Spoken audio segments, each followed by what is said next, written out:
الثامن عشر page number 60. ومن أنفع الأمور لطرد الهم أن توطن نفسك على ألا تطلب الشكر إلا من الله، فإذا أحسنت إلى من له حق عليك أو من ليس له حق فاعلم أن هذا معاملة منك مع الله، فلا تبالي بالشكر من أنعمت عليه، كما قال تعالى في حق خواص خلقه إنما نطعمكم لوجه الله لا نريد منكم جزاء ولا شكورا. سورة الإنسان آية 9. ويتأكد هذا في معاملة الأهل والأولاد ومن قوى اتصالك بهم، فمتى وطنت نفسك على إلقاء الشر عنهم فقد أرحت واسترحت. ومن دواء الراحة أخذ الفضائل والعمل عليها بحسب الداعي النفسي دون التكلف الذي يقلقك، وتعود على أدراجك خائبا من حصول الفضيلة حيث سلكت الطريق الملتوي، وهذا من الحكمة، وأن تتخذ من الأمور الكدرة أمورا صافية حلوة، وبذلك يزيد صفاء اللذات وتزول الأقدار. ومن أنفع الأمور، اور سب سے زیادہ فائدہ دینے والے کام. انفع کون سا وزن ہے؟ انفع افعال کے وزن پر سب سے زیادہ فائدہ دینے والی، یہ بہت زیادہ فائدہ دینے والے. الامور امور، لطرد الہم، پریشانی بھگانے کے لیے. طرد ہوتا ہے پھینکنا، ہٹانا، دور کرنا. پریشانی کو بھگانے کے لیے سب سے زیادہ جو چیز فائدہ دیتی ہے، ان توطن نفسک، کہ تم تیار کرو اپنے نفس کو، اپنے آپ کو، الا اس بات پر، اللہ کہ نہ تطلب الشکر، تم طلب کرو قدردانی، الا من اللہ، مگر اللہ سے. اللہ سے شکر نہیں ہوتا بلکہ اللہ سے قدردانی ہوتی، اس لیے یہاں شکر کا معنی قدردانی کیا جا رہا ہے. پریشانی کو بھگانے کی مفید ترین چیزوں میں سے ایک یہ ہے کہ آپ اپنے نفس کو تیار کریں اس بات پر کہ آپ اللہ تعالی سے ہی قدردانی چاہیں گے، کہ کسی بھی نیکی کا ریوارڈ آپ کو اللہ سبحانہ وتعالی سے ملے. بندوں سے توقع نہ رکھیں، توقعات چھوڑ دیں، بندوں سے ایکسپیکٹیشنز نہ رکھیں. فَإِذَا أَحْسَنْتَ، پھر جب تم احسان کرو گے، الا طرف اس کے یا اس شخص کے ساتھ، من جو، لہو اس کے لیے، حق علیک، کوئی حق ہے تم پر.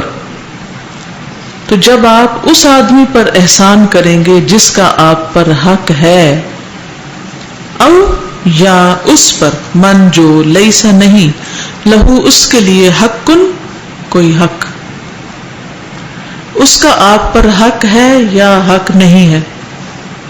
حق ہے کا کیا مطلب ہے؟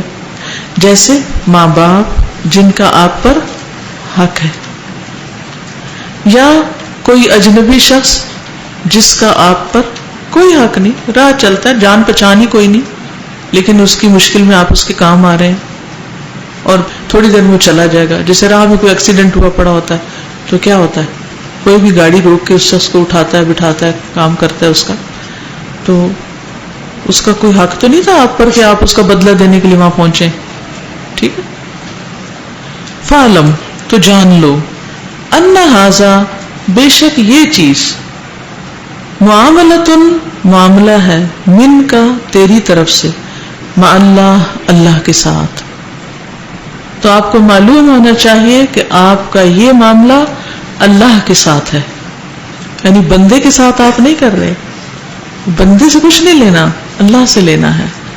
چاہے خوشی کا معاملہ ہو چاہے غم کا معاملہ ہو، کسی ناراضگی یا خفگی کی شکل میں بھی جب آپ کسی کو سلام کر رہے ہیں یا کچھ، تو اس لیے نہ کریں کہ وہ اب دوبارہ مجھ سے ٹھیک ہو جائے گا فوراً، بلکہ اس لیے کہ یہ میرا فرض بنتا ہے اور اس کا اجر مجھے اللہ سے چاہیے، اور اللہ سبحانہ و تعالیٰ اس کو بھی ٹھیک کر دے گا جب چاہے گا.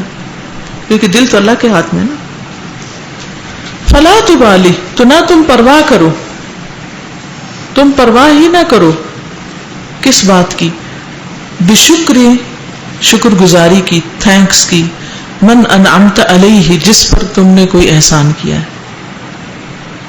تو جس پر آپ نے کوئی احسان کیا ہے اس کی شکر گزاری کی آپ کوئی پرواہ نہ کریں، دھیان ہی نہ رکھیں، کان ہی نہ لگائیں، دیکھیں ہی نہ، سوچیں ہی نہ کہ یہ اب کس وقت تھینک فل ہوتا ہے، بلکہ اس بات سے گھبرائیں کہ کوئی میرا تھینک یو کرے. مومن کو اس بات سے گھبراہٹ ہوتی ہے کہ کوئی شکریہ کر رہا ہے. کیوں؟ آگے آیت میں جواب آ رہا ہے.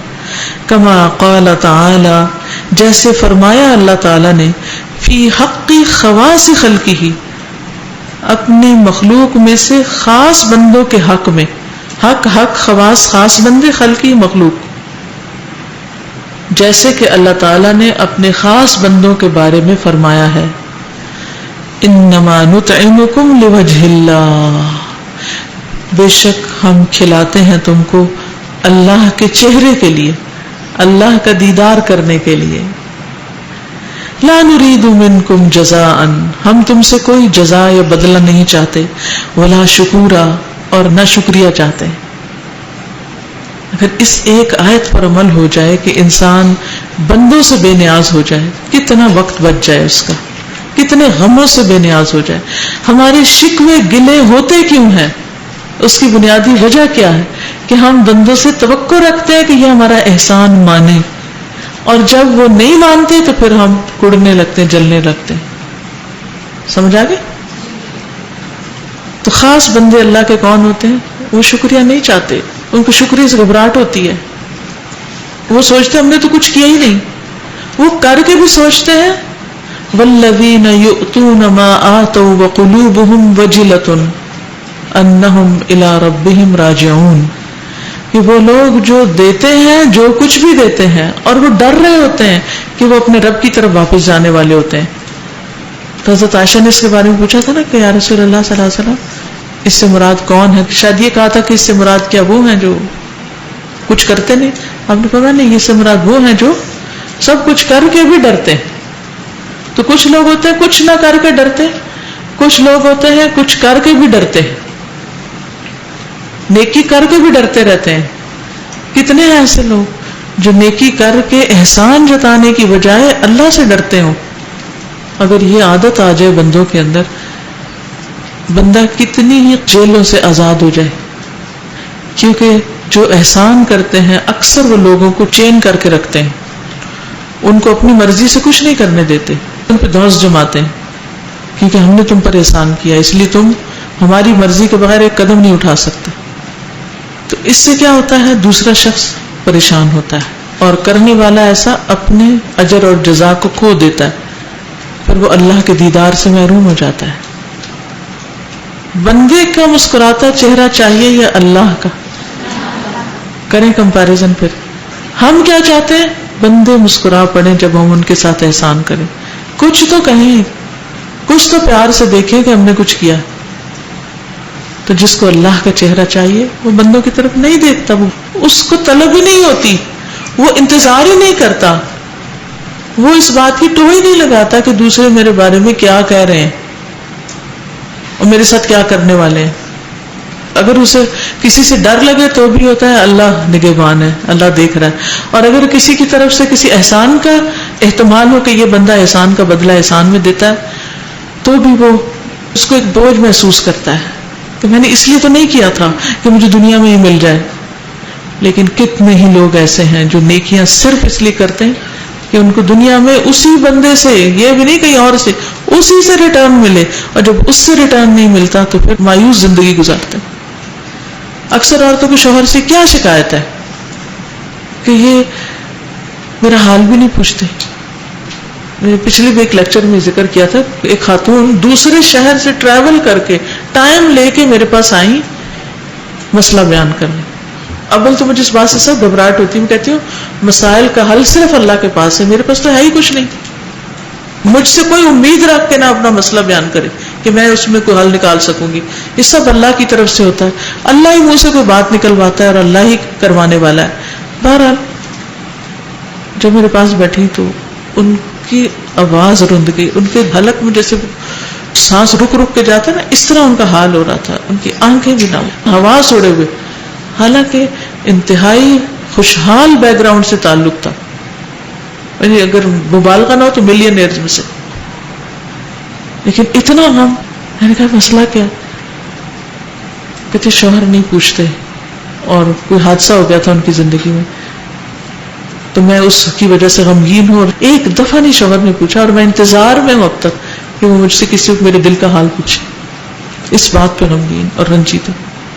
میں نے کہا کہ یہ خود کو سزا دینے والی بات ہے، خود کو سزا دی ہوئی ہم نے. میں نے کہا یہ جس حادثے کا آپ ذکر کریں آپ دونوں کے درمیان کمبائنڈ تھا، آپ اپنے دل کا تو سوچ رہی ہیں، آپ نے ان سے پوچھا ان کے دل پہ کیا گزری ہوئی. میں نے کہا مرد اس طرح اظہار نہیں کرتے جس طرح ہم عورتیں ہر وقت واویلے کرتی ہیں، اور ہر وقت چاہتی ہے کوئی کندھا ہو کہ ہم روتے رہیں اور کوئی ہو کان جو اس میں بھرتے رہیں، تب ہم جا کے سیٹسفائی ہوتے ہیں. تو ضرورت اس بات کی ہے کہ انسان دوسرے کے مقام کو بھی سمجھے کہ اس کا کیا مسئلہ ہے، ہمیں اپنی پڑی ہے بس، ہمارا کیا مسئلہ ہے. اور وہ بھی بتاتے نہیں کیا مسئلہ ہے، وہ بھی دوسرے سے چاہتے وہ بجھارت بوجھے. وہ بات جو اتنا سفر کر کے مجھے بتانی تھی وہ بٹھا کے اپنے شوہر کو کہتی مجھے آپ سے شکایت ہے کہ آپ نے میرا حال نہیں پوچھا، تو وہ اسی وقت پوچھ لیتے، مسئلہ ختم کہ اچھا بس اتنی بات تھی، لو میں آپ پوچھ لیتا ہوں. کئی دفعہ ایسے ہوتا ہے نا کہ ہم اتنا ہوا بنا کے بیٹھے ہوتے ہیں، اگر ہم ان سے بات کر لیں نا ڈائریکٹ شوہر سے تو کہتے ہیں بس اتنی سی بات تھی، خواہ نے آپ کو پریشان کیا، تم نے پہلے مجھ سے کیوں نہ بات کی، مسئلہ تو ادھر ہی حل ہو سکتا. لیکن ہم جو خول میں بند رہتے ہیں اس سے مسائل حل نہیں ہوتے. تو we have to open up. اور پھر سب سے بڑی بات یہ کہ اگر شوہر کے ساتھ بھی اچھا کر رہے ہیں نا، اس کا حق دے رہے ہیں، بچوں کے ساتھ کریں، گھر میں کسی کے ساتھ بھی کریں، انما نطعمکم لوجہ اللہ. عورت اگر کھانا پکاتے ہوئے آیت پڑھ لے نا، ٹیبل لگاتے ہوئے آیت پڑھ لے نا، ساری تھکاوٹ دور ہو جائے. انما نطعمکم لوجہ اللہ لا نريد منکم جزاء ولا شکورا. یہ صرف باہر والوں کے لیے نہیں کہ آپ دیکھ پکوا کے غریبوں کو بانٹ رہے ہیں تو آپ اس وقت انما نطعمکم لوجہ اللہ، وہاں تو ہم پھر بھی یہ بینر لگا دیں گے. لیکن مسئلہ ہے گھر کے اندر کہ گھر والوں کی خدمت کر کے کہیں انما نطعمکم لوجہ اللہ لا نريد منکم جزاء ولا شکورا. اگر آپ اللہ کے مقرب بندے بننا چاہتے ہیں، اور اگر اس درجے سے نیچے اترنا ہے تو جو مرضی کریں.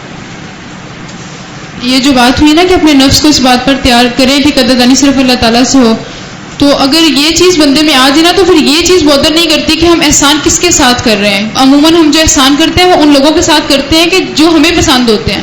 اگر یہ چیز ہو کہ ہم صرف اللہ تعالیٰ کے لیے کر رہے ہیں تو پھر احسان جنرل ہونا چاہیے ہر بندے کے ساتھ، کیونکہ جب ہم احسان کر رہے ہوتے ہیں تو کس وجہ سے اپنے پسندیدہ بندے سے کر رہے ہوتے ہیں کہ وہ ریٹرن میں میرے ساتھ اچھا رہے گا، اور کچھ نہیں تو محبت دے گا اگر کچھ اور نہ دیا تو. اور جب ہم اکیلے ہوتے ہیں نا، جب ہمیں کوئی نہیں دیکھ رہا ہوتا تو عموماً اس ٹائم پہ ہم احسان نہیں کر رہے ہوتے کیونکہ کوئی کون سا ہمیں دیکھ رہا ہوتا ہے، ہم تو احسان اس کے ساتھ کریں گے جو ہمیں اچھا لگتا ہے. بالکل.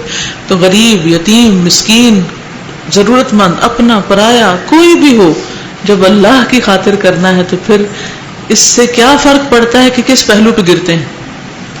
یہ چیز میں نے خود بھی ایکسپیرینس کی ہے کہ جب ہم اللہ تعالیٰ کے لیے کرتے ہیں نا، لوگ آپ کو آٹومیٹکلی آپ ایگزیکٹلی، اور اس کو خوشی بھی یاد ہوتی ہے نا کہ آپ کی توقع ہی نہیں تھی اور بغیر توقع کے آپ کو وہ چیز مل گئی. جی استاذہ، اس سے کاموں میں خوبصورتی اور حسن بھی آئے گا. جتنی بڑی ذات کے لیے انسان کام کر رہا ہوتا ہے اسی سٹائل میں کر رہا ہوتا ہے. جی، یعنی جس کے لیے کر رہا ہوتا ہے نا، پھر اس کی خوشی کے لیے اتنی کوالٹی کا کام کرتا ہے انسان. اگر بندوں کے لیے کریں تو پھر جو غریب یتیم ہوگا اس کے لیے ہم بیکار کام کریں گے، جو ذرا بڑے عہدے پہ ہوگا اس کے لیے زیادہ اچھا کریں گے. اس طرح ہم انسانوں کی، اپنے سے چھوٹوں کی، برابر والوں کی، بڑوں کی، سب کی جب عزت کریں گے تو آپ دیکھیے ماحول کتنا خوبصورت ہو جائے گا. جو پیچھے ہم نے پڑھا نا، عزیہ دیتے ہیں لوگ بری باتیں کر کے، تو اگر کوئی اس طرح ہمارے بارے میں بری بات کر رہا ہے تو ہم دل میں یہ سوچ لیتے ہیں نا کہ اللہ تعالیٰ کے چہرے کی خاطر مجھے اسے آنسر نہیں کرنا، اور دل اپنے مطلب وہ نیگیٹو سوچنا، اسی طرح ہم اس سے بہیو کرتے رہتے ہیں. ایک دن آتا ہے کہ وہ جو بری باتیں کر رہا ہوتا ہے نا وہ نہیں کرتا. ہم الاحسان یقطع اللسان، عربی کا محاورہ ہے، احسان زبان کاٹ دیتا ہے. کسی کی بد زبانی سے بچنا ہو تو بھی اس کے ساتھ احسان شروع کر دیں تو امن میں آ جائیں گے. وَيَتَأَكَّدُ هَذَا فِي مُعَامَلَةِ الْأَهْلِ وَالْأَوْلَادِ وَمِنْ قُوَى اتصالِكَ بِهِمْ.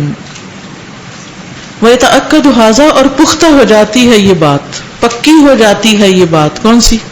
یہ جو اوپر گزری، یعنی اجر اللہ سے لینا ہے. فی معاملۃ الاہل، خاندان والوں سے معاملہ کرتے ہوئے، والاولاد، اور اولاد سے، ومن قوى اتصالک بہم، اس وجہ سے، من پھر سبب کے لیے کر لیجیے، اور اس وجہ سے کہ آپ کا ان کے ساتھ مضبوط تعلق ہے. مفہوم کیا ہے کہ یہ معاملہ صرف باہر والوں کے ساتھ نہ ہو، گھر والوں کے ساتھ بھی ہو، کیونکہ ان کے ساتھ تو ہر وقت مضبوط تعلق ہوتا ہے. وہاں تو زیادہ اچھے تعلقات چاہیے، وہاں تو زیادہ خوشگواریاں چاہیے. لیکن ہم کہتے ہیں گلہ بھی تو اپنوں سے ہی ہوتا ہے نا، مجھے اگر تم سے محبت نہ ہو تو میں گلہ بھی نہ کروں. کتنے جواز دیتے ہیں نا اندر کے غصے کو نکالنے کے لیے. تو یہ کہتے ہیں کہ نہیں، یہ گھر والوں کے ساتھ تو اور بھی زیادہ مضبوط تعلق ہوتا ہے، اس لیے ان پر اور زیادہ احسان کرنا چاہیے بغیر کسی سے لے کے، بغیر کسی وجہ کے.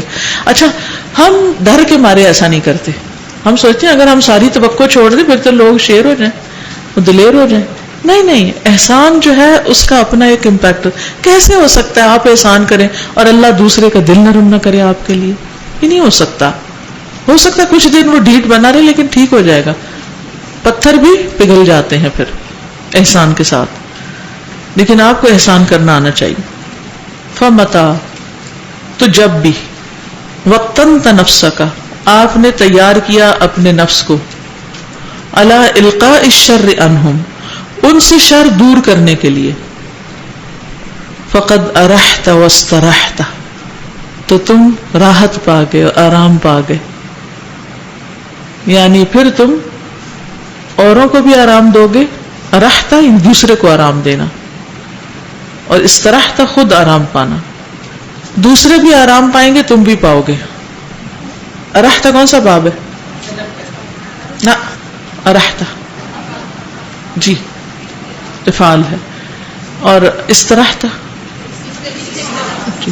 طلب کے معنی، دینا اور لینا. یعنی مطلب کیا ہے، جب آپ اپنے آپ کو ان سے شر کو ختم کرنے کے لیے تیار کریں گے، یعنی شر کس کا؟ گھر والوں کا یا باہر والوں کا، تو آپ دوسروں کو بھی آرام دیں گے اور اپنے کو بھی. اور یہ شر کیسے ختم ہوگا؟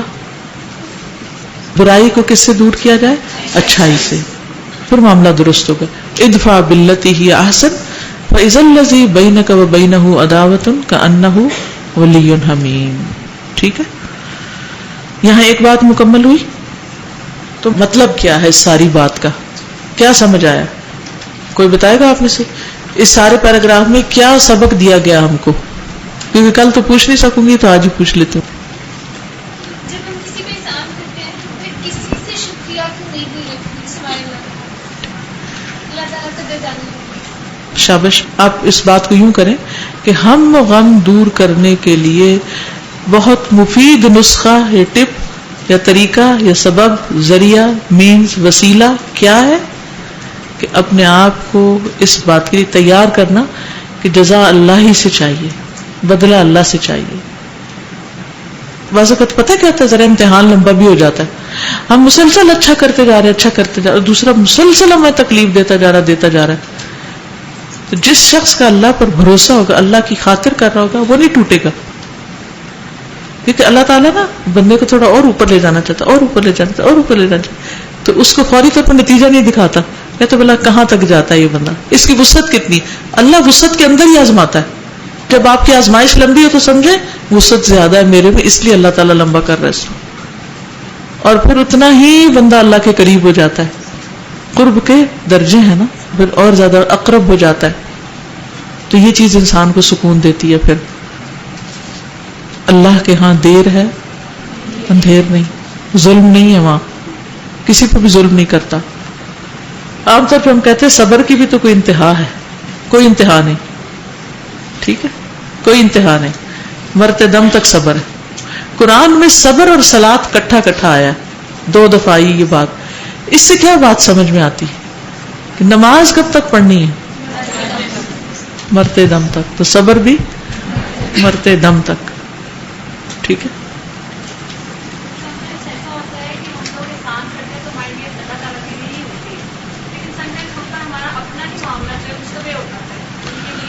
جب شک پڑے تو ٹھیک کر.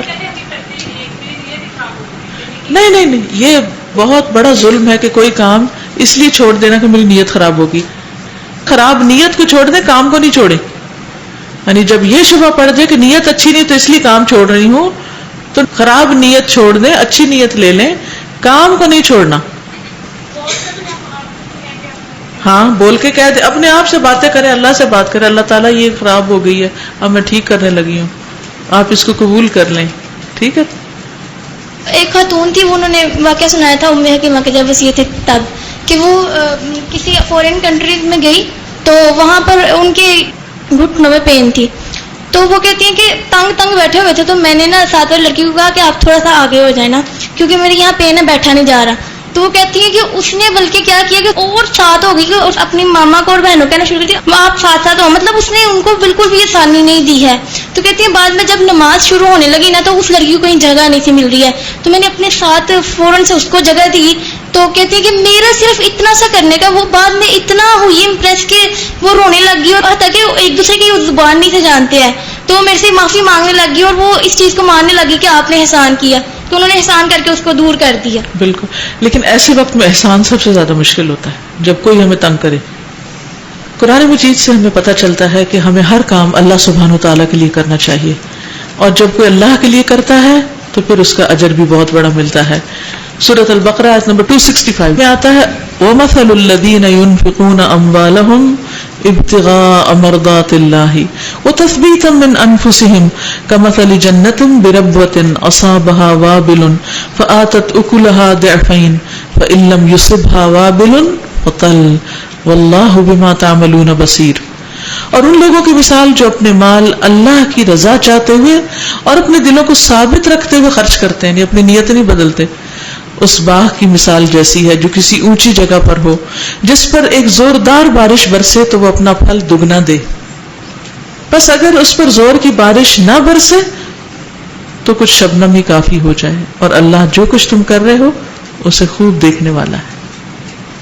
پھر اسی طرح حدیث میں آتا ہے رسول اللہ صلی اللہ علیہ وسلم نے فرمایا تم جو کچھ بھی اللہ کا چہرہ چاہنے کے لیے خرچ کرو گے تمہیں اس پر ثواب ملے گا. لیکن ہم کب سوچتے ہیں اس وقت کہ اللہ کے چہرے کے لیے کر رہے ہیں؟ حتیٰ کہ اس لقمے پر بھی جو تم اپنی بیوی کے منہ میں رکھو گے، یعنی بیوی سے قریب کون ہو سکتا ہے، اور اس کو کھلانا تو فرض میں ہے، لیکن اس کو بھی تم پھر اللہ کی خاطر کرو گے تو اس پر بھی اجر ملے گا. یعنی نیکی کتنی قریب ہے، اٹس سو کلوز ٹو اس، لیکن ہم اس کا فائدہ ہی نہیں اٹھاتے. یہ جو اس کانٹیکسٹ میں بات ہو رہی ہے نا کہ گھر والوں کے لیے کھانا بنانا اور اس لیے کہ اللہ کے لیے، اللہ کے چہرے کے لیے. کل میں جب یہاں سے گئی تو بہت تھکی ہوئی تھی، کچھ بچوں کو اسکول سے لے کے پک کرنے کے بعد تو گھر جا کے کھانا بنایا ٹائم سے 7 بجے، سب کچھ ریڈی کر لیا، اور کوئی بھی نہیں تھا گھر میں کھانے کے لیے سوائے میرے اور بچوں کے. تو ایک دفعہ تو مجھے اتنا ہوا کہ مجھے بتا تو دیتے کہ ہم لوگ نہیں آ رہے یا ہم نے گھر میں نہیں کھانا. ایک دفعہ دل کیا فون کر کے نا تو کہہ دوں کہ یہ کیا بات ہوئی، اچھا نیکسٹ ٹائم میں نہیں بنا رہی، پھر نہ مجھے کہیں کہ نہیں کچھ بنا ہوا. لیکن ایسا لگتا ہے کہ یہ آیت خاص طور پہ اور اس کی ایکسپلینیشن میرے لیے کہ الحمدللہ کہا نہیں ان کو. بالکل اسی طرح ہے تو بہت ذرا مختلف بات، لیکن شوہر اگر اپنی بیوی کی لٹرلی منہ میں نوالا رکھے تو وہ کتنی محبت بڑھے ان کے درمیان، ہے یا نہیں؟ اور وہ بھی اس لیے نہیں کہ بیوی سے کو مطلب ہو، وہ کس لیے؟ وہ بھی اللہ کے چہرے کی خاطر کرے تو سچی محبت حاصل ہوگی، اور سارے غم دکھ اور ایک دوسرے سے شکوے شکایتیں دور ہو جائیں گے. لیکن ہم احسان کے اس درجے پر نہیں آتے کہ ہم مرد ہیں، ہماری مردانگی کے خلاف ہے یہ بات کہ ہم عورت کو اتنی امپورٹنس دیں کہ اس کے منہ میں نوالے دیں. یہ نہیں ہو سکتا. تو پھر کیا ہوتا ہے؟ لے کے بیٹھے رہے اپنی مردانگی، محبت تو نہیں ملے گی اس درجے کی. تو محبت پانے کے لیے آپ کو کچھ خرچ کرنا پڑے گا، اپنی مردانگی میں سے خرچ کرنا پڑے گا. جی یونیورسٹی میں آئے تھے، آپ چینج ہو چکے تھے، تو انہوں نے یہ بات شیئر کی تھی کہ ان کی وائف اور اس کی ساس ڈفرینٹ کلچر سے بلانگ کرتے، تو ان سے انہوں نے پوچھا اس چیز کا کہ میں دین کی طرف جانا چاہ رہا ہوں آپ کی کیا رائے ہے؟ تو وائف نے بہت مائنڈ کیا، وہ کہنے لگی کہ آپ مجھے دھکا دینے کو سنیں کہ باہر سوسائٹی میں موو نہیں کر سکوں گی. تو ریلیشن کہنے لگی کہ میں نے یہ ڈیسائیڈ کیا کہ میں ان کو ڈائیورس کر دوں گا، کیونکہ یہ میرے دین کے راستے میں جو ہے نا میرے آ رہی ہیں. تو وہ معلم اچھے تھے جن کی صحبت میں وہ جا رہے تھے، تو ان کے پاس گئے تو ان سے تذکرہ کیا کہ میں اپنی وائف کو ڈائیورس کر دوں. تو وہ کہنے لگے کہ بالکل بھی ایسا نہیں کرنا، اور جب گھر جائیں تو ایسا کریں کہ چاہے پتھر ہی لے کے جائیں، کچھ تحفہ ضرور بیوی کے لیے لے کر جائیں، اور جب جائیں تو لقمہ اپنے ہاتھ سے انہیں کھلائیں. تو کہنے لگے میں کھلاؤں؟ ساری خواتین میرے پیچھے پہلے ہوتی تھیں، تو اب میں یعنی کہ دین کی طرف آ کے تو میں اپنی بیوی کو کھلاؤں. تو پھر کہتے میں بڑی بھاری قدموں سے واپس آیا اور میں نے پھر کیا ویسا جیسے معلم نے کہا تھا. تو پہلا لقمہ انہوں نے جب کھلایا نا وائف کو، تو وہ کہنے لگے کہ بس مجھے ٹھیک ہے، آپ یہ راستہ اختیار. صحیح، بالکل. نبی صلی اللہ علیہ وسلم کے ہر عمل میں ایک حکمت ہے، تو ہم اس کی گہرائی تک نہیں پہنچتے، اور پریکٹیکل لائف تو اسے بہت ہی دور رکھتے ہیں، نتیجتاً وہ فائدہ نہیں ہوتا. پھر اسی طرح یہ ہے کہ سارے پیغمبروں نے لوگوں کو جب دین سکھایا تو کیا کہا؟ ما سألتکم علیہ من اجر ان اجریہ الا علی اللہ، میں تم سے کوئی اجر نہیں مانگتا، میرا اجر تو اللہ کے ذمہ ہے. جب اس اخلاص کے ساتھ انسان کسی کو سکھاتا ہے تو دوسرے کو لازماً فائدہ پہنچتا ہے. جی استاذہ، یہ لقمے کی بات پہ میں ایک بات کرنا چاہ رہی ہوں کہ یہاں سے ہم جب جاتے ہیں تو اتنے کام دماغ میں ہوتے ہیں کہ بعض اوقات کھانا ٹیبل پہ رکھ کے ہم دوسرے کام کرنے لگ جاتے ہیں. تو جب ہم پاس ہی نہیں بیٹھیں گے تو پھر لقمہ کیسے؟ بڑے کام کی بات کی انہوں نے. اور اس وقت جو کھا رہا ہوتا ہے نا اکیلا غریب، اس کو بڑا غصہ بھی آ رہا ہوتا ہے کہ یہ کام بعد میں نہیں ہو سکتے. ہم کچن کی ساری ڈسٹنگ اور ہر چیز آگے پیچھے کی ادھر کی پورا گھر سیٹ کرنے میں لگے ہوتے ہیں. وہ بھی ہوتا ہے کہ یہ بھی ٹھیک ہو جائے، وہ بھی ٹھیک ہو جائے. اس وقت سب سے امپورٹنٹ چیز یہ ہے کہ شوہر کو کمپنی دی جائے. تو یہ بہت پتے کی بات ہے. اسی سے پھر ریلیشن شپ جو ہے وہ خوبصورت نہیں رہتے نا. جی میں نے کہیں پڑھا تھا کہ اگر میاں بیوی نیچے خوش ہو رہے ہوتے ہیں نا تو پر اللہ تعالیٰ مسکرا رہے ہوتے ہیں. تو اس بات کا اتنا فائدہ ہوا کہ میاں بیوی آپس میں جھگڑ رہے تھے تو میں نے ان کو یہ بات بتائی. اچھا، اس کی دلیل ضرور لیجیے کیونکہ اللہ تعالیٰ کے اوپر کوئی بات ایسی کہہ نہیں سکتے جس کی دلیل نہ ہو. زیور میں لکھا ہوا تھا. اچھا ٹھیک ہے، اب پھر اختلاف ہو جائے گا. دلیل پوچھ لیے تو یہ فرق ہے تقلید اور غیر تقلید میں. جو تقلید کرتے ہیں وہ دلیل نہیں پوچھتے، اور جو تقلید نہیں کرتے وہ دلیل پوچھتے ہیں کہ اس کا ریفرنس بتائیں، کہاں سے یہ بات آئی، کیونکہ یہ اللہ سبحانہ وتعالیٰ کے بارے میں بات ہے. ہاں یہ کہہ سکتے ہیں کہ شیطان جو ہے وہ جل بن جاتا ہے کیونکہ وہ یہ چاہتا ہے کہ دونوں کے درمیان اختلاف ڈالے. آگے چلیں. ومن دواء الراحة اخذ الفضائل والعمل علیها. ومن اور سے دوائی اسباب، داعیہ کی جمع جو چیز بلاتی ہے یعنی ذریعہ مینز. الراحت راحت کے اسباب میں سے ایک یہ ہے اخذ اختیار کرنا الفضائل فضیلت کے کاموں کا، یعنی اچھے کاموں کو اختیار کیا جائے. والعمل علیہا اور عمل ان پر، فضیلت کے کام سلیکٹ کیے جائیں جن پر کوئی اجر و ثواب ہے اور پھر ان پر عمل کیا جائے. بحسب الداعی جذبے کے مطابق، النفسی نفس کے. جیسے ابھی یہ بات ہوئی نا کہ شوہر کے پاس نہیں بیٹھتے یا ٹیبل پر نہیں اکٹھے بیٹھتے، تو اب اس میں کیا ہے کہ فضیلت کے کاموں میں سے کیا ہے جو زیادہ بہتر کام ہے نا وہ لے لیا جائے. ٹھیک، لیکن اس کا شوق بھی ہونا چاہیے پورے جذبے کے ساتھ. یہ نہیں کہ احسان جتا کہ اچھا میرا دل تو کھانے کو نہیں تھا، میں آپ کو کمپنی دینے کے لیے بیٹھ گئی ہوں، چلے میں پانی پی لیتی ہوں بیٹھ کے. اگر آپ نے نہیں بھی کھانا تو مت بولیں کہ دل نہیں تھا. احسان نہیں جتائیں کہ آپ بیٹھے ہیں پاس. تو اس وقت پرائرٹائز کریں کہ کچن صاف کرنا ضروری ہے، شوہر کے پاس بیٹھنا ضروری ہے. ٹھیک، اب فضیلت والا کام دونوں میں سے کون سا ہے خود بتائیں. تو یہاں یہ کہتے ہیں اخذ الفضائل، فضیلت والا کام لیں اور پھر اس کو خوشی سے کریں، یہ مراد ہے. دون التکلف، بغیر کسی تکلف کے. الذی یقلقک، کہ جو تجھے بے قرار کرے، یعنی دھیان پیچھے ہی لگا ہوا، ڈسٹرب مائنڈڈ. کہ اوہو یہ میں اب بیٹھی تو میرا بڑا وقت جا رہا ہے اور وقت ضائع ہو رہا ہے. وَتَعُودُ عَلَىٰ أَدْرَاجِكَ خَائِبًا، اور تم لوٹو گے اپنے راستوں پر ناکام. ادراج درج کی جمع ہے، درج سیڑھی کو بھی کہتے ہیں، سٹیپس کو، راستے. خائب تو قرآن میں آتا ہے لفظ.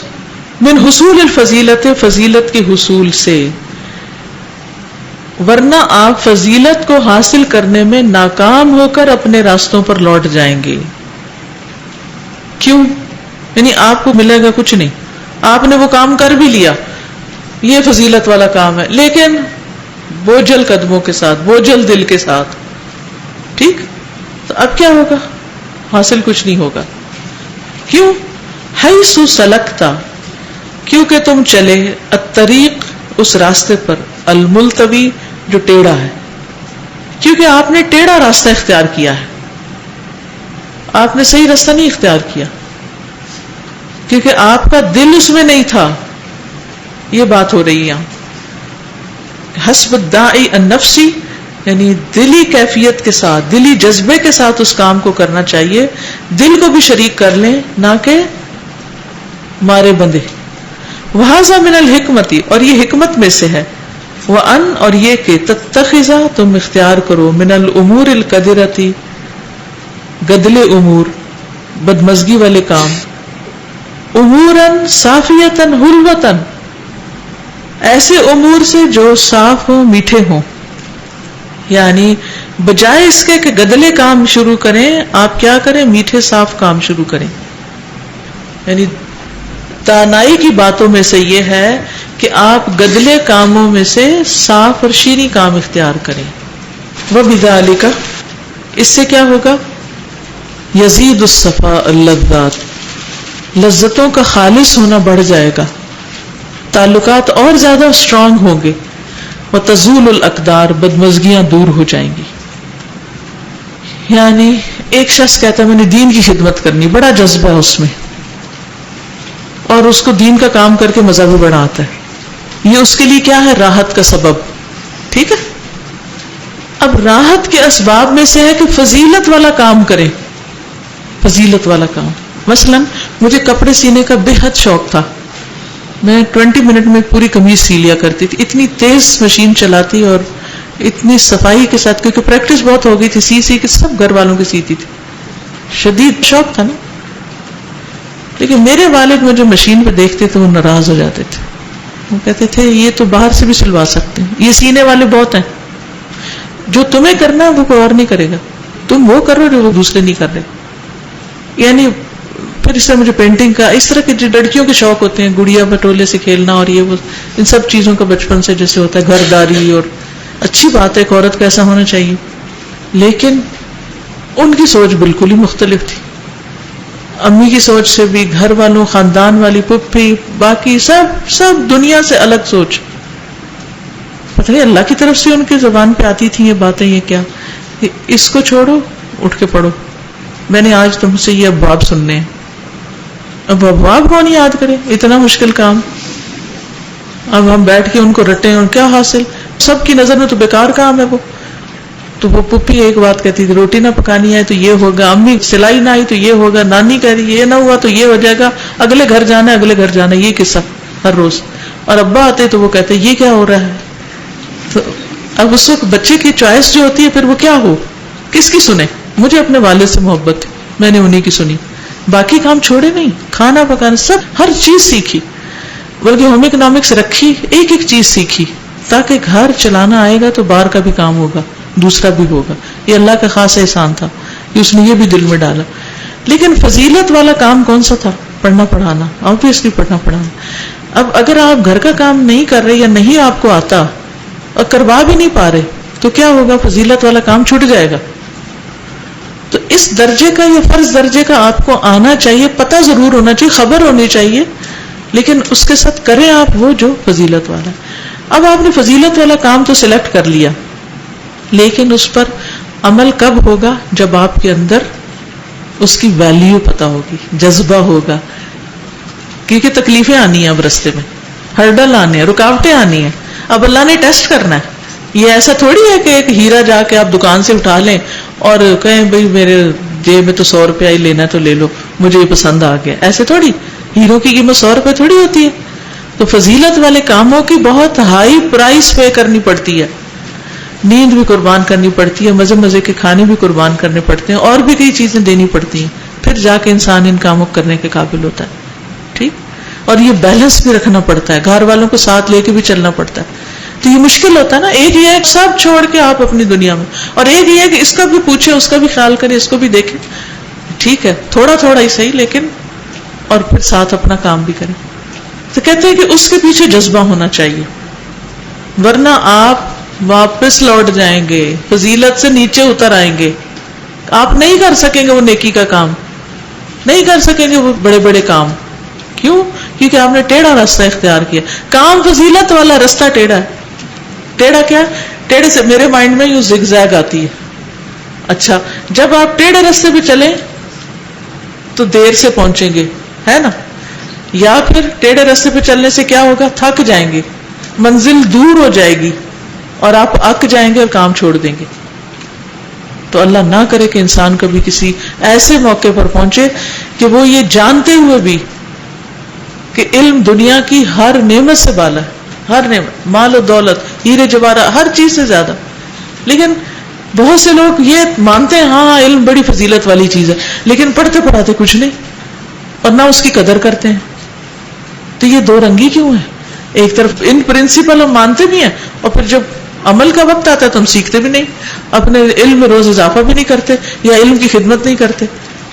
تو اس کی وجہ ہی ہم نے ٹیڑھا راستہ اختیار کیا, اس راستے کو سیدھا کرنے کی ضرورت ہے. تو پھر ہم و غم دور ہو جائیں گے. مجھے بچپن سے نا چیزیں سیکھنے کا بڑا شوق تھا, کبھی کچھ کبھی بیوٹیشین کا, کبھی کوکنگ کا, اس طرح ووکیشنل کا, تو کوئی نہ کوئی چیزیں سیکھتی رہتی تھی. میری ایجوکیشن اتنی نہیں تھی, کوئی چیز بازار سے, تو اس میں بھی پرزا لے کے کچن میں کھڑی ہوں وہ بھی پڑھنا شروع کر دیتی. اس پہ مجھے ڈانٹ بھی پڑتی تھی, کبھی میں مائنڈ کر جانا, کھانا بھی چھوڑ دینا. پھر یہ تھا کہ جب یہ پتہ چلا پڑھنے کا, ساتھ مجھے تھا کہ میں قرآن جو نا اس کو عربی میں لکھنا شروع کروں, قرآن جو نا اس کے ایک کاپی لے کے اس پہ لکھوں, وہ بھی کوشش کری, پھر اللہ نے سبب بنایا. اب یہ کہ جو بھی وہ پچھلی تھی بیوٹیشین, کوکنگ, سارا کچھ, اب رشتے دار سارے کہتے ہوتے تھے اب بتاؤ اب کیا کر رہی ہو, اب ہر دفعہ نہیں کوئی چیز اب بھی ملنا. الحمدللہ 99 سے جب سے وہ ملتی ہوں وہ کہتے ہیں آپ بتاؤ آج کل کیا کر رہی ہو. میں کہتی ہوں بس مجھے جو چیز کی تلاش تھی وہ اللہ کا شکر ہے مل گئی, اب یہی میری منزل ہے. کہاں وہ چلتے رہتے, کوکنگ کا بھی جو بھی کبھی جاتی ہوں یا سارا وہ کبھی تھوڑی بہت, مگر اصل جو چیز ہے میری یہی ہے. دیکھیے دنیا کے کام ضرورت ہے, گھر کے جتنے کام ہیں نا وہ ضرورت کے تحت کرنے چاہیے, اور یہ کام فضیلت کی بنیاد پر کرنا چاہیے, اس کو مقصد کے تحت کرنا چاہیے. ٹھیک ہے نا, یعنی ہمیں کھانا بھی ہے, ہم نے پہننا بھی ہے, ہم نے سونا بھی ہے, ہم نے بچے بھی پیدا کرنے ہیں, ہم نے ان کو پالنا ہے, بڑا کرنا ہے, پڑھانا ہے, لکھانا ہے, یہ ساری چیزیں ہیں, یہ ساتھ چلیں گے, ان سے آپ کٹ آف نہیں ہو سکتے. لیکن پرائرٹی نمبر 1 تو لکھیے اپنے پاس, یا اسائنمنٹ کا آخری سوال لکھ لیجئے جس میں جگہ تھوڑی سی خالی ہے, آج اپنی اسائنمنٹ لے کر جائیے گا انشاءاللہ. اس میں فضیلت والے کاموں کی لسٹ بنائیں, کن کاموں کو آپ فضیلت والا کہتے ہیں کہ اس کا اجر بہت زیادہ ہے, آپ کو کیا سمجھ میں آتا ہے, پھر ان میں سے دیکھیں آپ کون سا کر سکتے ہیں, اللہ نے آپ کو کون سی صلاحیت دی ہے جو دوسروں کو نہیں دی, اور اس میں سے کون سا آپ نے پک کرنا ہے اور پھر اس کو پکڑ کے رکھنا ہے. لیکن وہ تبھی پکڑا جائے گا جب راستہ صحیح ہوگا, تو پھر آپ انجوائے کریں گے, ہم و غم دور ہو جائے گا. اچھا, فضیلت کے کاموں میں سے ایک یہ ہے کہ کاموں کو تسلسل کے ساتھ کرنا. ان احب الاعمال الی اللہ ادومها وان قل. سبحان اللہ, یہ حدیث مجھے اتنی پسند ہے کہ اللہ تعالیٰ خوش ہو جاتے ہیں, اللہ تعالیٰ محبت کرتے ہیں اس کام سے جو تھوڑا ہو لیکن مسلسل ہو, اسے چھوڑا نہ جائے, کرتے رہو کرتے رہو. جتنی وسعت, ہمت, طاقت ہے, زندگی کے مختلف سٹیجز پر مختلف چیزیں گزرتی ہیں انسان پر, اوپر نیچے ہو جاتا ہے سب کچھ, لیکن چھوڑنا نہیں, تسلسل. نبی صلی اللہ علیہ وسلم نے فرمایا ٹھہر جاؤ, سن لو, تم پر اتنا ہی عمل واجب ہے جتنے عمل کی تمہارے اندر طاقت ہے. اب اس طاقت کو انڈر ایسٹیمیٹ نہ کرے, میرے میں طاقت ہی نہیں, سستی کے مارے. اللہ کی قسم, اللہ ثواب دینے سے نہیں اکتاتا, مگر تم عمل کرتے کرتے اکتا جاؤ گے. اللہ کو دین میں وہی عمل زیادہ پسند ہے جس کی ہمیشہ پابندی کی جا سکے, اور بغیر اکتائے انسان کرتا رہے. انجوائے کریں اپنے کام کو, پڑھنے کا ہو, پڑھانے کا ہو, کچھ بھی کرنے کا ہو, ریسرچ کا ہو, کوئی کام اللہ نے آپ کو جو فضیلت کا کرنے کا موقع دیا ہے اس کو انجوائے کر کے کریں. اور پھر یہ ہے کہ جتنا جذبہ ہو اتنا کام کریں تاکہ دوام رہے. جیسے حضرت عبداللہ ابن عمرو ابن العاص کے بارے میں آتا ہے نا, ان کو بہت نماز رات کو پڑھنے کا شوق تھا, بہت تلاوت کا شوق تھا, لیکن یہ ہے کہ انہوں نے اس شوق کی وجہ سے ذرا ضرورت سے زیادہ کرنا شروع کر دیا تو پھر آخری عمر میں ان کے لیے مشکل ہو گئی. تو وہ کہتے ہیں کہ کاش میں نبی صلی اللہ علیہ وسلم کی بات مان لیتا اور جو رخصت تھی اس سے فائدہ اٹھاتا تو آج تک میں وہ کرتا چلا جاتا. یعنی اپنے بڑھاپے کو بھی سامنے رکھ کے پھر اس کی پابندی کریں. پھر اسی طرح وہ حدیث بھی یاد ہوگی کہ ایک عورت جو تھی, وہ اس کا نام زینب تھا, رات بھر وہ نماز پڑھتی, جب سستی ہوتی تو ایک رسی کو پکڑ لیتی, فرمایا اس رسی کو کھول دو, تم میں سے ہر ایک کو نماز اپنے تازہ دم ہونے کے وقت تک پڑھنی چاہیے, جب سستی یا تھکاوٹ ہو جائے تو بیٹھ جاؤ, پھر چھوڑ دو. ٹھیک ہے, کچھ کہنا چاہیں بولے. ہر دفعہ جب میں حدیث یہ پڑھتی ہوں اللہ تعالیٰ کو وہ عمل پسند ہے جو ہمیشہ کیا جاتا ہے وہ تھوڑا ہو, تو استاذہ کچھ ایسا ہوتا ہے کہ ہم لوگ کرتے ہیں, اتنی کوشش کر رہے ہوتے ہیں کہ ڈیلی کریں ڈیلی, ایک دن اندر ایسا آتا ہے کہ ایسے کچھ رکاوٹیں آ جاتی ہیں, وہ کوشش کے باوجود نہیں کر سکتے. پھر اللہ سبحانہ وتعالیٰ دیکھ رہا ہے کہ رکاوٹ جنون ہے تو پھر بھی اجر دے دے گا. استاذ جیسے عشاء کے نفل میں کوشش کرتی ہوں پڑھنے کے, اور آج جیسے میں وضو وغیرہ سارا کر کے گئی ہوئی تھی, ساتھ ہی کلاس سٹارٹ ہوئی, اس کے بعد ادھر گروپس کے بعد پھر ٹائم نہیں ملا, ابھی کلاس. ٹھیک ہے, علم حاصل کرنا نوافل سے بہتر. اس کا یہ مطلب نہیں کسی وقت نفل ہی نہ پڑھے. چاشت کے 2 نفل جو ہیں روز کا صدقہ ہے جسم کا. 19 نمبر, اجعل الامور النافعة نصب عینیک واعمل على تحقیقها ولا تلتفت الى الامور الضارة لتلهو بذلك عن الاسباب الجالبة للهم والحزن واستعن بالراحة واجمع النفس على الاعمال المهمة. اجعل بناؤ الامور النافعة مفید کاموں کو, نصب عینیک اپنا نصب العین, اردو میں بھی نصب العین کہتے ہیں نا, یعنی اپنی آنکھوں کے سامنے رکھو اس کو. وعمل علی تحقیقها, اور عمل کرو ان کے واقع ہونے پر, یعنی ان کو عملی جامہ پہنانے پر, ان کو واقع کرنے پر عمل کرو. ولا تلتفت, اور نہ تم توجہ کرو, الی الامور الضارۃ, نقصان دہ امور کی طرف, لتلہو بذلک الاسباب, لتلہو تاکہ تم بے فکر ہو جاؤ, بذالک ان اسباب سے, الجالبۃ للہم والحزن, جو کھینچ لاتے ہیں ہم اور حزن کو, اور نقصان دہ چیزوں کی طرف نہ دیکھیں تاکہ اس کی وجہ سے آپ ان اسباب سے بے فکر ہو جائیں جو غم اور پریشانی لاتے ہیں. کس کو دیکھیں اور کس کو نہ دیکھیں, یعنی کسی بھی چیز کا روشن پہلو دیکھیں, ڈارک سائڈ نہ دیکھیں. روشن پہلو دیکھنے سے کیا ہوگا؟ مثلاً آپ نے کوئی بزنس شروع کرنا ہے یا کوئی بھی کام شروع کرنا ہے. ایک عورت کے لیے تو چلیں عورت والی کو مثال دیتے ہیں کہ آپ کو بچے کا شوق ہے, تو اس کا روشن پہلو کیا ہے کہ ایک نعمت ایسی ملے گی جو دنیا میں کوئی بنا نہیں سکتا, اللہ ہی دیتا ہے, وہ یعنی بازار سے نہیں خرید سکتے آپ, ایک یونیک نعمت ہے. لیکن اس کے ساتھ ساتھ مشکلات بھی ہیں, تو یہ اس کا ڈارک پہلو ہے کہ پریگنینسی کے 9 مہینے بڑی مصیبت ہوگی, پھر پیدائش کا وقت بڑا تکلیف دہ ہوگا, پھر بعد میں نیندیں ساری حرام ہو جائیں گی, بچہ نہ سونے دے گا, نہ کھانے دے گا, نہ کچھ اور کرنے دے گا, کام چھوٹ جائے گا, کیا سے کیا, سارا ڈارک پہلو اس کا. اب کوئی شخص بچے کا نام آتے ہی یہ ساری پریشان کن باتیں سوچنا شروع کر دے تو کیا کرے گا؟ وہ توبہ کرے گا, وہ کہ بچہ چاہیے نہیں. لیکن اس طرح کرنے سے تو بات نہیں بنتی. تو وہ کہتے ہیں کہ اجعل الامور النافعة نصب عینیک, اگر ایک ماں یہ چاہتی کہ اس کو اللہ نیک بچہ دے جو اس کے لیے صدقہ جاریہ ہو یا اس کی اچھی تعلیم و تربیت کرے, تو پھر کیا کرے؟ وعمل علی تحقیق, اس کے لیے تیاری کرے, اس کو پروڈیوس کرے, اور پھر نقصان دہ امور کی طرف نہ دیکھے کہ کیا پتا وہ مر جائے, کیا پتا ابارٹ ہو جائے, کیا پتا اس کے ساتھ میں ہی نہ مر جاؤں. کس کو پتا؟ وہی بڑی بات, جو چیزیں آپ نے دیکھی نہیں مستقبل کے بارے میں, ان کے بارے میں کیوں اس طرح کے سوچتے ہیں؟ تو لتلہو بذالک عن الاسباب الجالبۃ للہم والحزن, جو اسباب رنج و حزن لاتے ہیں ان سے چھٹکارا پانے کے لیے نقصان دہ چیزوں کی طرف دیکھو نہیں. جس پہلے میں نے مثال دی تھی نا کہ میں اگر گندے مناظر دیکھوں تو میری طبیعت بہت بہت پریشان ہو جاتی ہے. میری آنکھوں سامنے چیزیں ہٹتی نہیں. یعنی کسی کا کٹا ہوا جسم یا کسی کی مسخ شدہ لاش یا کوئی راستے میں جیسے کتا بلی مرے ہوتے ہیں نا سڑک پر, تو مجھے جو دور سے کوئی پتہ چل رہا ہے نا یہ آنے والا ہے تو میں اپنی نگاہ پھیر لیتی ہوں, کیونکہ اس کے بعد کافی دیر تک میری طبیعت متلاتی ہے, نہیں دیکھ پاتی. کچھ لوگ خون نہیں دیکھ پاتے, کچھ لوگ اور اس طرح کی چیزیں نہیں دیکھ پاتے. تو آپ کو پتہ ہے کہ آپ کو کیا ڈسٹرب کرتا ہے, وہ نہ دیکھیں تاکہ آپ کا وقت ضائع نہ ہو. پھر تو ہم اور حزن لانے والی جو چیزیں ہیں, جو اسباب ہیں, ان کی طرف مت توجہ کرو. وَاسْتَعِنْ بِالرَّاحَةِ, اور مدد لو راحت کے ساتھ. وَإِجْمَاعِ النَّفْسِ عَلَى الْأَعْمَالِ الْمُهِمَّةِ, اور نفس کو جمع کرنے کے, یعنی اپنے آپ کو فوکس کرو. کس بات پر؟ امپورٹنٹ کاموں کے کرنے پر, اہم کاموں پر پوری توجہ دینے کے ساتھ. اعمال مہمہ امپورٹنٹ کام, اہم کام, اور اجماع النفس یعنی پوری توجہ یکسوئی دل جمی کے ساتھ. دل جمی کہتے ہیں نا ہم, تو نفس کو اگر دل ترجمہ کرے تو اجماع کا مطلب جمع کرنا ہوگا, تو دل جمی یعنی پوری دل جمی کے ساتھ اس کے اوپر پھر کام کریں.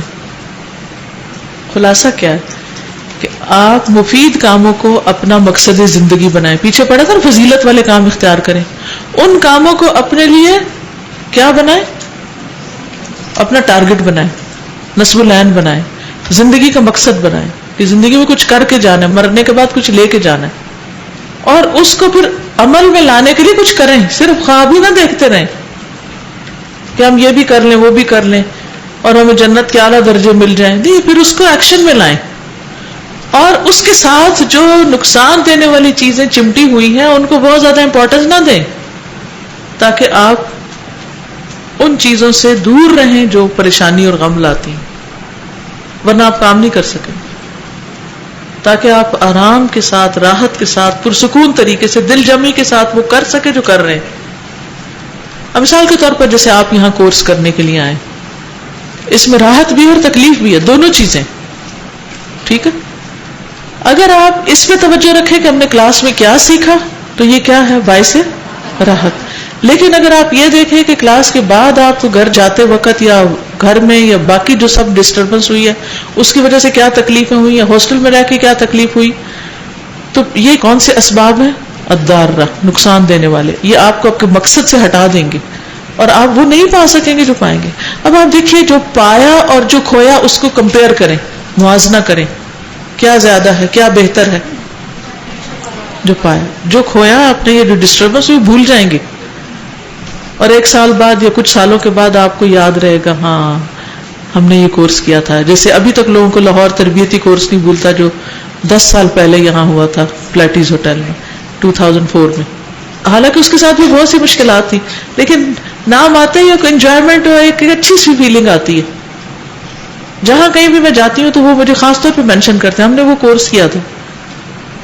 تو یہ زندگی کا ایک یادگار موقع تھا, ایک یادگار وقت تھا جو آپ نے ابھی یہاں گزارا. لیکن اس کے ساتھ ساتھ بھوک, پیاس, گرمی, سردی, اوپر نیچے ہونا چیزوں کا, یہ سطحی باتیں ہیں, یہ خس و خاشاک ہیں, یہ سارے بیٹھ جائیں گے, ادھر ادھر ہو جائیں گے, یہ نہیں یاد رہیں گے. تو اما ما ينفع الناس فيمكث في الارض, جو چیز فائدہ دیتی ہے وہ زمین میں ٹھہر جاتی ہے, وہ آپ کے اندر جگہ بنا لے گی. تو اگر آپ زندگی میں کچھ بھی کرنا چاہتے ہیں, بڑے سے بڑا کام کرنا چاہتے ہیں, تو اس کے ساتھ جو نقصان لگے ہوئے ہیں ان کے اوپر نظر بھی نہ ڈالیں, آپ پرواہ ہی نہ کریں. توکل علی اللہ, اللہ ان کو ٹھیک کر دے گا, اپنا رستہ بنائے چلے جائیں. تو خلاصہ یہی ہے کہ اپنے کام پہ توجہ کریں, نقصان دہ چیزوں کی طرف توجہ نہ کریں. نبی صلی اللہ علیہ وسلم نے جب اسلام کی دعوت دینا شروع کی, کیا آپ کو کوئی مخالفت ہوئی؟ کس کس کی طرف سے؟ اپنے چچا کی طرف سے بھی ہوئی. کون سے؟ ابو لہب. ایک روایت میں آتا ہے, ربیعہ بن عباد دہلی کہتے ہیں انہوں نے جاہلیت کا زمانہ بھی پایا تھا اور اسلام کا زمانہ بھی, کہ میں نے رسول اللہ صلی اللہ علیہ وسلم کو ذو المجاز نامی بازار میں لوگوں کے سامنے اپنی دعوت پیش کرتے ہوئے دیکھا. آپ فرما رہے تھے کہ اے لوگو لا الہ الا اللہ کہہ دو تاکہ تم کامیاب ہو جاؤ. وہ گلیوں میں داخل ہوتے, لوگ ان کے گرد جمع ہو جاتے, کوئی ان سے کچھ کہہ رہا تھا کوئی کچھ, وہ خاموش ہوئے بغیر اپنی بات دہرا رہے تھے, کسی کی نہیں سن رہے تھے لوگ کیا کہہ رہے, اپنی بات کیے جا رہے تھے. لوگوں لا الہ الا اللہ کہہ دو فلاح پا جاؤ گے. ان کے پیچھے ایک بھینگا آدمی تھا, اس کی رنگت اجلی تھی، سفید رنگ کا تھا، اس کی 2 مینڈیاں تھیں. کہہ رہا تھا یہ شخص بے دین ہے، یہ جھوٹا ہے، یعنی نبی صلی اللہ علیہ وسلم کو ساتھ ساتھ جھٹلا رہا تھا. میں نے پوچھا یہ کون ہے؟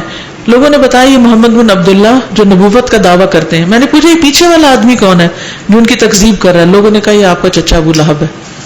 کیا آپ نے اپنا کام چھوڑ دیا؟ نہیں. نقصان دہ چیزوں سے کیا کرو؟ الامور الضارہ سے صرف نظر کرو. آپ نے یہ نہیں کیا کام چھوڑ کے. آپ کیا کہتے ہیں؟ آپ میرے پیچھے کو پڑے ہوئے آپ دنگا فساد شروع کریں کہ پہلے اس کو گلے سلتا ہے پھر دعوت کا کام کریں گے. نہیں، ساتھ ساتھ چلتا رہا اور توجہ ہی نہیں دی کہ کیا ہو رہا ہے.